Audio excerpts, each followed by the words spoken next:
Hello दोस्तों, स्वागत है आप सभी का आपके अपने यूट्यूब चैनल पर। मैं सर शुक्ला आप लोगों का बहुत बहुत स्वागत करता हूं। दोस्तों, आज का ये वीडियो हमारे बीए थर्ड ईयर के स्टूडेंट के लिए इम्पोर्टेंट होने वाला है। जी हाँ, जो भी हमारे स्टूडेंट बीए थर्ड ईयर में हैं और जिनका अभी तक एग्ज़ाम नहीं हुआ है, उनके लिए वीडियो बहुत ही महत्वपूर्ण होगा। ये आपका सेकेंड पेपर रहेगा। जी हाँ, सेकेंड पेपर के कुछ महत्वपूर्ण इंपॉर्टेंट क्वेश्चन जो आपकी परीक्षा के लिए बहुत ही अनिवार्य, बहुत ही महत्वपूर्ण हो सकते हैं, उनको इस वीडियो में इंक्लूड किया गया है।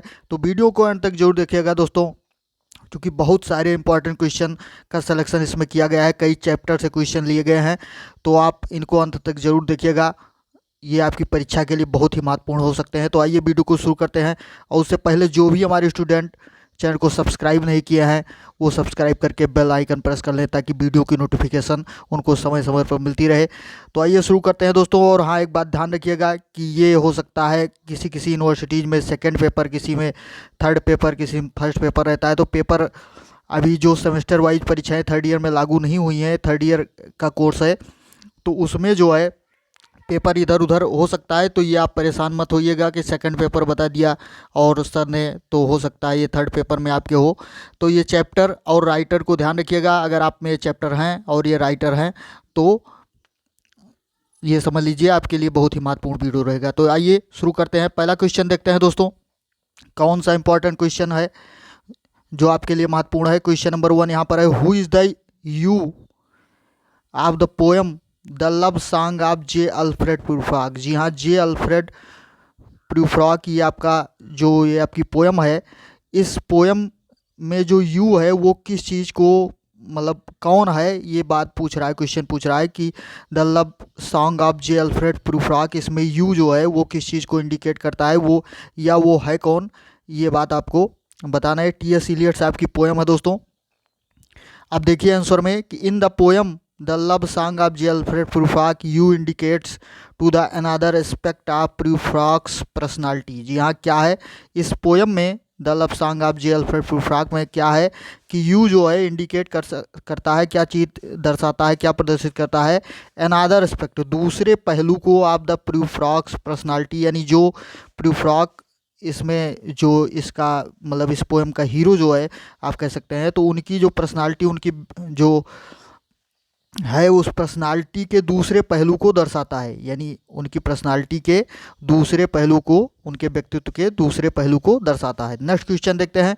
अगला क्वेश्चन क्या है दोस्तों, what are the major critical work of mister T S Eliot. जी हाँ, टी एस इलियट बहुत ही महत्वपूर्ण रचनाकार और बहुत ही महत्वपूर्ण लेखक हैं आपके इंग्लिश के। तो इनकी जो है वो क्रिटिकल वर्क, जो इनके आलोचनात्मक जो रचनाएं इनकी हैं, समीक्षात्मक रचनाएं हैं, वो कौन सी हैं, वो प्रमुख कौन सी हैं, ये आप बताइए। तो कुछ आंसर में देखिए कि mister Eliot has written some very important criticism of the century, यानी शताब्दी के, इलियट साहब ने शताब्दी के बहुत ही महत्वपूर्ण, कुछ महत्वपूर्ण मतलब वेरी इंपॉर्टेंट, यानी बहुत ही महत्वपूर्ण जो है रचनाएं उन्होंने, क्रिटिसिज्म जो है, आलोचना या समीक्षा आप कह सकते हैं, लिखी है। अब वो क्या लिखी है आगे देखिए कि हिज क्रिटिकल एसेज, यानी उस उनके जो आलोचनात्मक निबंध हैं, are to be found in the, उनको पाया जा सकता है कहाँ पर, उनकी कौन सी रचनाओं में, इन द सेक्रेड वुड, ये उनकी रचना का नाम है दोस्तों। Point of view after strange, gods and the selected essays, ये सारी उनकी रचनाओं के नाम हैं। On poets and the use of poetry, यानी इन सारी रचनाओं में उनके जो क्रिटिकल एसेज हैं उनको आप देख सकते हैं। Some of his critical lectures, उनके कुछ आलोचनात्मक जो लेक्चर्स हैं, have also been published in book, उनको बुक में प्रकाशित किया गया है। From such as poetry and drama and what is a classic. जी हाँ, इन रचनाओं में भी उनके लेक्चर्स को प्रकाशित किया गया है। तो ये सारी दोस्तों उनके क्रिटिकल वर्क्स थे टी एस इलियट साहब के। अब नेक्स्ट क्वेश्चन देखते हैं, कौन सा इंपॉर्टेंट क्वेश्चन है दोस्तों आपके लिए। अगला क्वेश्चन है कि write in your own words about the ritual perform by neighbours in night of the scorpion. जी हाँ, ये भी आपकी पोएम ही है, नाइट ऑफ द स्कॉर्पियन, जो आपकी निसम इज़किल की द्वारा लिखी गई है। तो इस पोएम में जो नेबर्स थे, यानी जो पड़ोसी थे, बिच्छू की बात इस पोएम में हुई है, बिच्छू डंक मारती है। तो उस समय क्या होता है कि जो नेबर्स थे, उन लोगों ने, पड़ोसियों ने क्या रिचुअल्स, यानी क्या संस्कार या धार्मिक क्रियाकलाप जो था वो क्या चीज़ उन्होंने परफॉर्म किया, क्या किया, तो इस बात को अपने शब्दों में बताइए। तो आंसर में देखते हैं कि the neighbours of the poet, यानी कवि के पोएट, मतलब कवि के जो नेबर्स थे, पड़ोसी जो थे, felt that the present suffering would mitigate her future sufferings, यानी जो प्रेजेंट सफरिंग है, यानी जो वर्तमान दुख है, वो मतलब आने वाले दुख को, फ्यूचर सफरिंग जो है उनको कम कर देगा।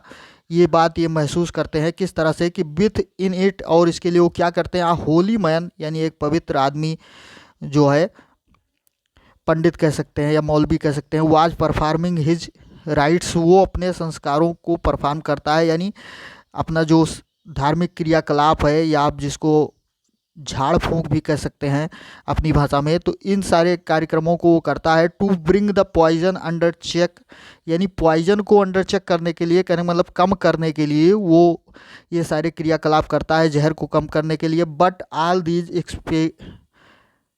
एक्सपेडिएंट्स फेल्ड, लेकिन उसके सारे जो मतलब क्रियाकलाप थे वो सब क्या होते हैं, निष्फल हो जाते हैं, फेल हो जाते हैं। तो आगे देखते हैं अगला क्वेश्चन दोस्तों।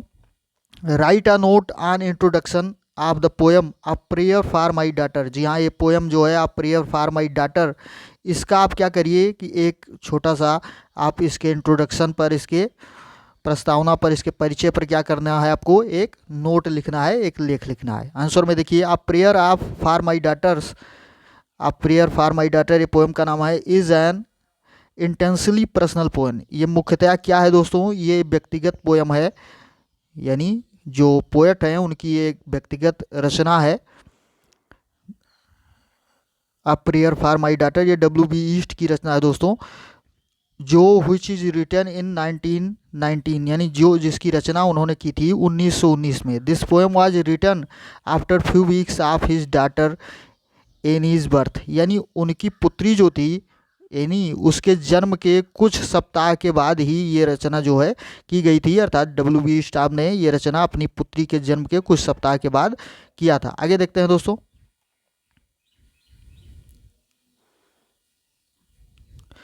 This poem speak about the anxiety felt for the well being of his daughter, यानी ये पोएम जो है, ये कविता जो है, ये क्या करती है, क्या बताती है, एनेक्सिटी फेल्ट, जो चिंता महसूस की जाती है, महसूस कर की जाती है, for the well being of his daughter, यानी कवि जो अपनी पुत्री के वेल बीइंग के लिए, यानी उसके अच्छे सुख समृद्धि के लिए जो चिंता महसूस करता है, इस बात का इसमें शेयर किया गया है, इस बात का बताया गया, इस बात को बताया गया है।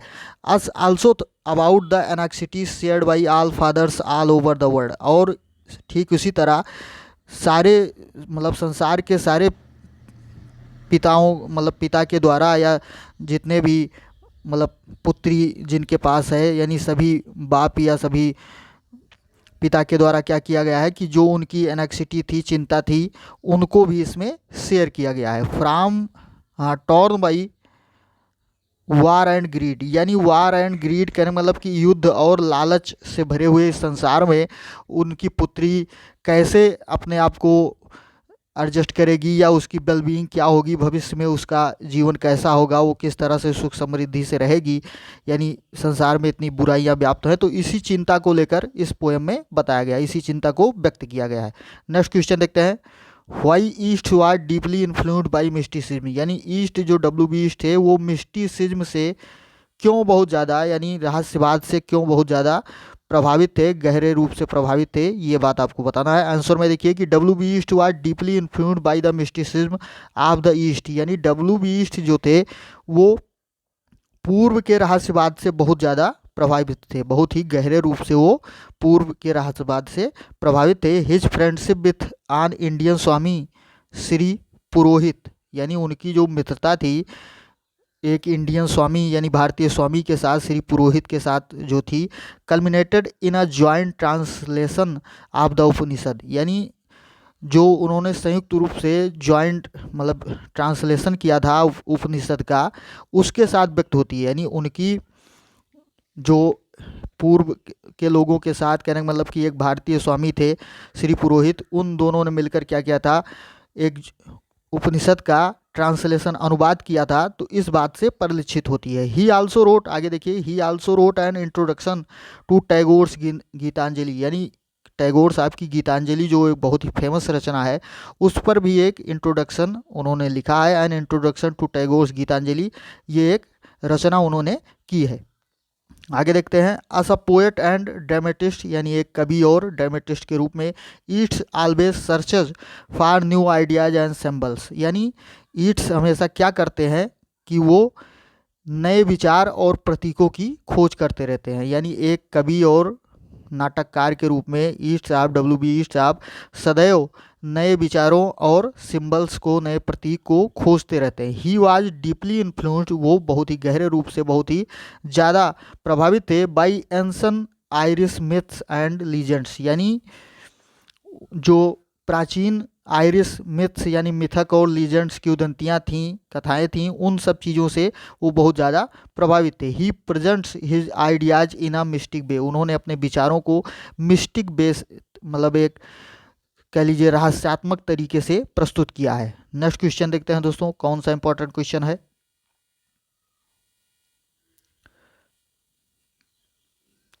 What has been Mr. T.S. Eliot special contribution to the modern literary opinion, यानी जो मॉडर्न लिटरेरी ओपिनियन है, आधुनिक साहित्यिक मत जो है, उसमें जो है इलियट साहब का क्या स्पेशल कंट्रीब्यूशन है, यानी क्या महत्वपूर्ण कंट्रीब्यूशन, योगदान रहा है, इस बात को आपको बताना है। तो आंसर में देखिए कि his endeavour to rehabilitate Donne Dryden and Ben Jonson has gone a long way to establish the current test, यानी उनका प्रयास जो था, उनका प्रयास मतलब डन एक रचना का, आप जॉन डन का नाम सुने ही हैं, जॉन ड्राइडन, बेन जॉनसन, ये सारे अंग्रेजी के रचनाकार हैं। तो इन सारे रचनाकारों को पुनर्वासित करने के लिए, यानी फिर से उनको प्रतिष्ठा दिलाने के लिए, has gone a long way to establish the current test, यानी बहुत दूर जा चुका था इस मतलब आधुनिक रुच को फिर से प्रतिस्थापित करने के लिए, और इन रचनाकारों को फिर से उन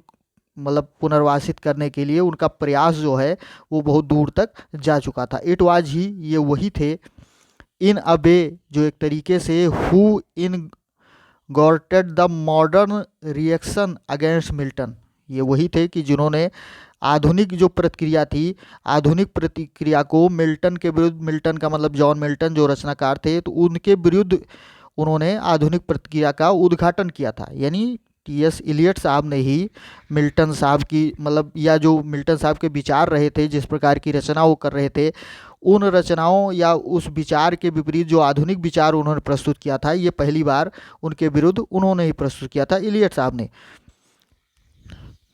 दो later on he change his opinion about Milton, यद्यप बाद में उन्होंने क्या किया था, मिल्टन के प्रति अपना विचार जो है वो चेंज कर लिया था, बदल लिया था। समथिंग फॉर व्हिच, जिसके लिए कुछ, for doctor F.L. Leavis took him to task.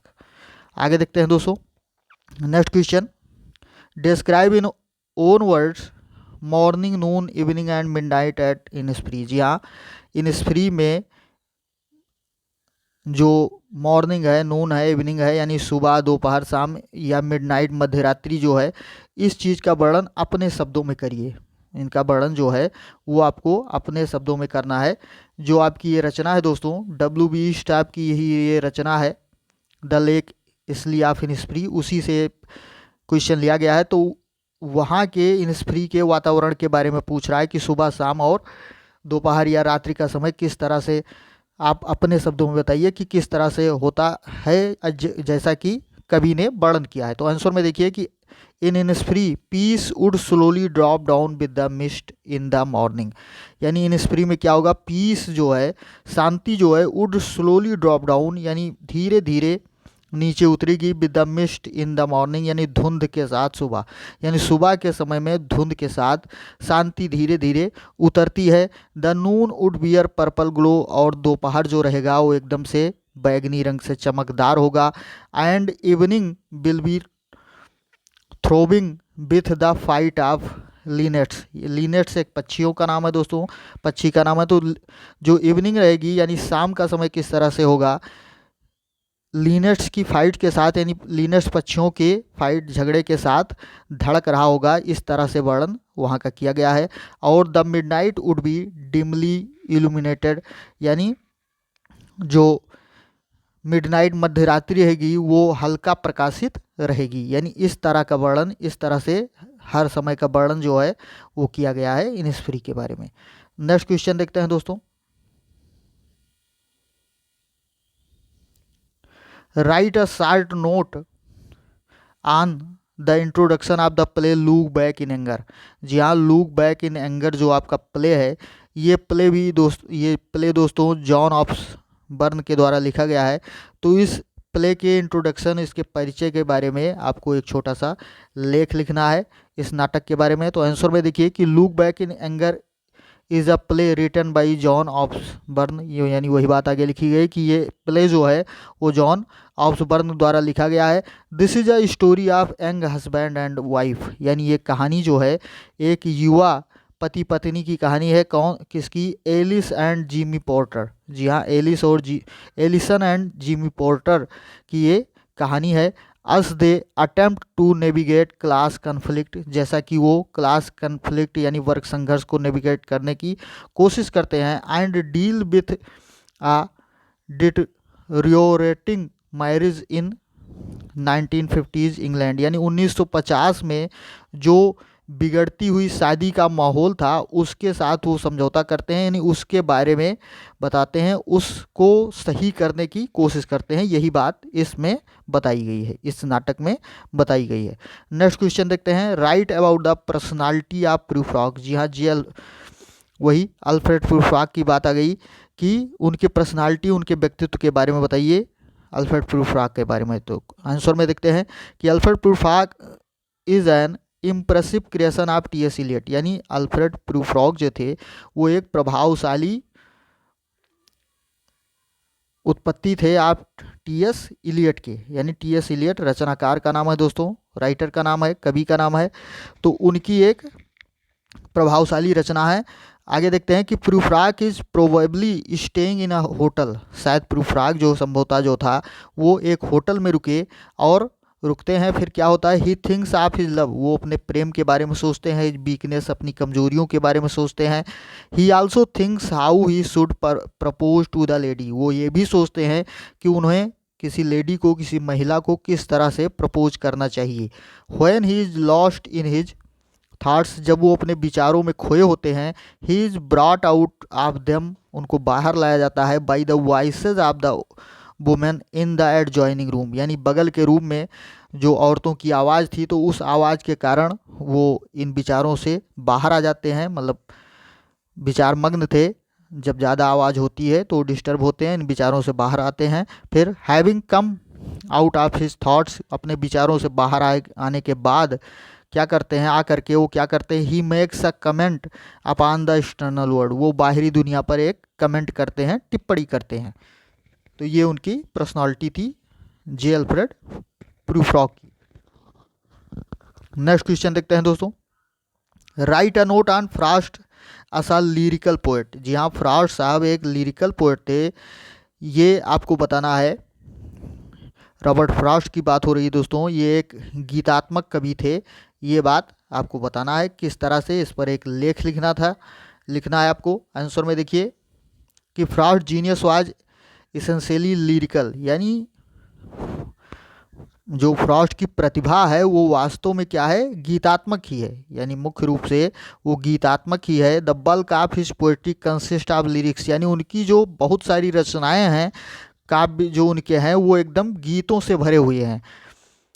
अंटरमेयर puts it अस, यानी अंटरमेयर एक समीक्षक का नाम है, वो इस बात को किस तरह से बताते हैं कि Robert Frost began with lyrics and after many success in the blank verse monologues and talking narratives, यानी रॉबर्ट फ्रॉस्ट जो है वो began with lyrics यानी गीत के साथ शुरू करते हैं। एंड आफ्टर मेनी सक्सेस, बहुत सारी सफलताओं के बाद इन ब्लैंक वर्स, यानी ब्लैंक वर्स में रिक्त छंद जो रचना होती है, मोनोलॉग्स में एंड टॉकिंग नैरेटिव्स, इन सारी रचनाओं में वो अत्यधिक सफल होने के बाद he return to the singing line, वो फिर से गीतात्मकता की तरफ लौट आते हैं, यानी गीत काव्य की तरफ लौट आते हैं। When his work is viewed as a whole, यानी ये पूरी तरह से उनके वर्क को देखा जाता है, उनकी रचनाओं को देखा जाता है। इट विल बी सीन, तो ऐसा दिखाई देगा, that he never left the lyric far long, तो वो ऐसा देखने को मिलेगा कि वो बहुत ज़्यादा समय तक लिरिक को छोड़ नहीं पाते हैं, यानी वो फिर से दोबारा लिरिक्स की रचना करने लगते हैं, यानी बहुत ज़्यादा समय तक वो लिरिक्स से दूर नहीं रह पाते। नेक्स्ट क्वेश्चन देखते हैं दोस्तों, how women are oppressed according to Virginia Woolf, यानी वर्जीनिया वुल्फ के द्वारा किस तरह से औरतें पीड़ित हैं, महिलाएं पीड़ित हैं या उत्पीड़ित की जाती हैं, ये बात आपको बताना है। यानी जैसा कि वर्जीनिया वुल्फ में अपनी रचना में जूडिथ शेक्सपियर में इस बात का वर्णन किया है, तो ये आप देखिए आंसर में कि Woolf expresses that how the girls are oppressed by their parents and in every field, यानी वर्जीनिया वुल्फ ये बात व्यक्त करती हैं, बताती हैं कि किस तरह से जो है गर्ल्स जो हैं, लड़कियां जो हैं, oppressed by their parents and in every field, यानी प्रत्येक क्षेत्र में लड़कियों को उनकी माता पिता के द्वारा पीड़ित किया जाता है, उत्पीड़ित किया जाता है, इस बात को बताती हैं। They are not sent to school like males, यानी वो मेल्स की तरह, कहने मतलब पुरुषों की तरह या लड़कों की तरह उनको स्कूल नहीं भेजा जाता है। Parents do not like them,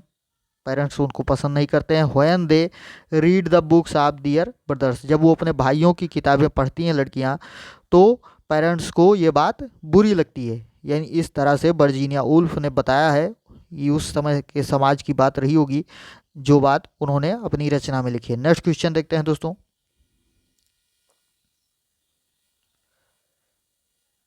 discuss about autobiographical element in Frost poetry, यानी फ्रॉस्ट आपकी पोएट्री में जो ऑटोबायोग्राफिकल एलिमेंट है, कहने का मतलब कि आत्मकथात्मक एलिमेंट जो अवयव आप कह सकते हैं कि अवयव है, उसका वर्णन आप करिए।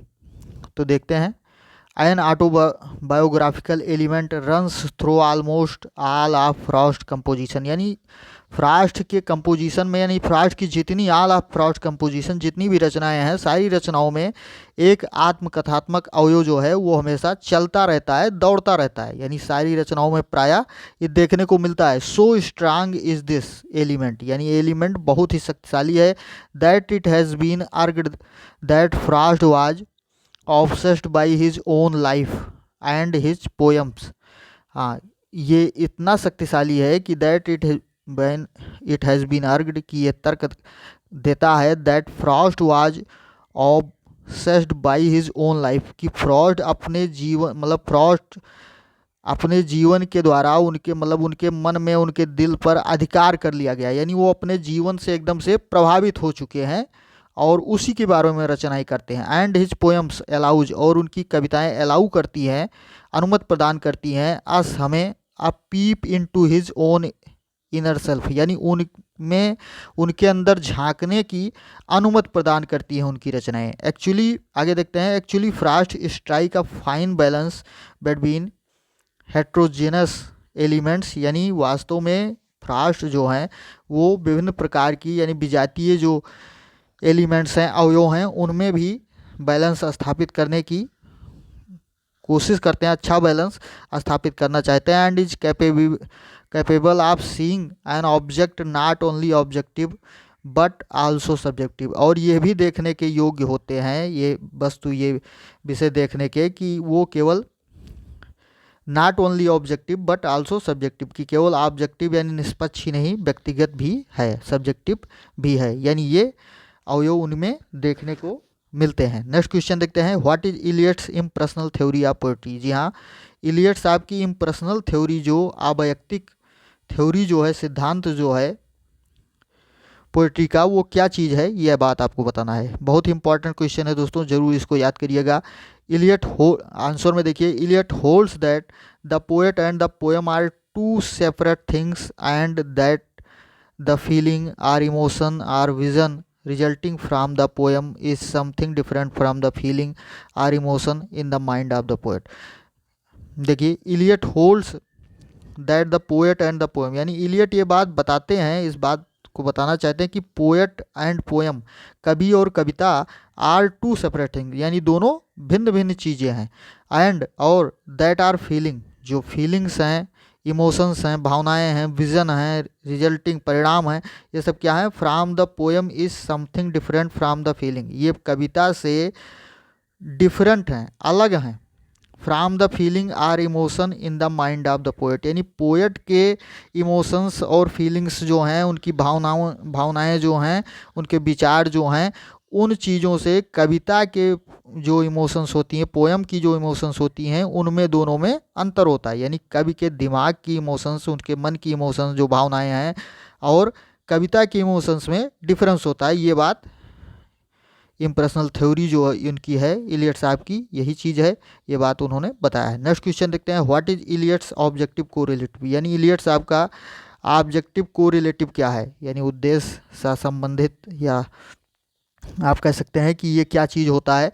तो इम्पॉर्टेंट क्वेश्चन ये भी है दोस्तों, याद रखिएगा जरूर कि Eliot's explain how emotion is expressed in poetry, यानी इलियट साहब एक्सप्लेन करते हैं, बताते हैं कि किस तरह से how emotion is expressed in poetry, की भावनाओं को, इमोशंस को किस तरह से पोएट्री में एक्सप्रेस किया जाता है, व्यक्त किया जाता है काव्य में। It can not be simply transmitted from the mind of the poet to the mind of the readers, यानी इसको बहुत ही आसान तरीके से it can not be simply, बहुत ही आसान तरीके से इसको ट्रांसमिटेड नहीं किया, यानी प्रेषित नहीं किया जाता है, किया जा सकता from the mind of the poet, यानी कवि के दिमाग से, to the mind of the readers, यानी पाठक के दिमाग तक इसको बहुत आसानी से प्रेषित नहीं किया जा सकता। It has to turn itself into something concrete, यानी इसको स्वयं में कुछ दृढ़ता या कुछ यथार्थता से लौटना पड़ता है। आप आगे देखते हैं, आप पिक्चर ऑफ अ पर्सन, एक व्यक्ति का मतलब व्यक्ति, पर्सन, प्लेस आर थिंग, किसी व्यक्ति, स्थान या वस्तु की जो पिक्चर होती है, उसका जो चित्र होता है, or thing suggestive of it, यानी इसके सजेस्टिव होते हैं, इसके सुझाव कारक होते हैं, to evoke the same emotion in reader, यानी इन सेम इमोशंस को, सेम भावनाओं को रीडर्स में प्रेषित करने के लिए, उनको प्रदान करने के लिए, उनको मतलब उनके अंदर पैदा करने के लिए, उजागर करने के लिए ये पिक्चर्स जो होती हैं, ये सहायक होती हैं, सजेस्टिव होती हैं। तो ये इम्पॉर्टेंट क्वेश्चन थे दोस्तों, ये बहुत ही इम्पॉर्टेंट क्वेश्चन आपके लिए थे जो इस वीडियो में इंक्लूड किए गए थे। अगर जानकारी अच्छी लगी हो दोस्तों तो वीडियो को लाइक ज़रूर करें और शेयर करें अपने दोस्तों में, कमेंट बॉक्स में अपने विचार ज़रूर टाइप करें। आज की वीडियो में दोस्तों इतना ही, मिलते हैं अगले वीडियो में। धन्यवाद, जय हिंद।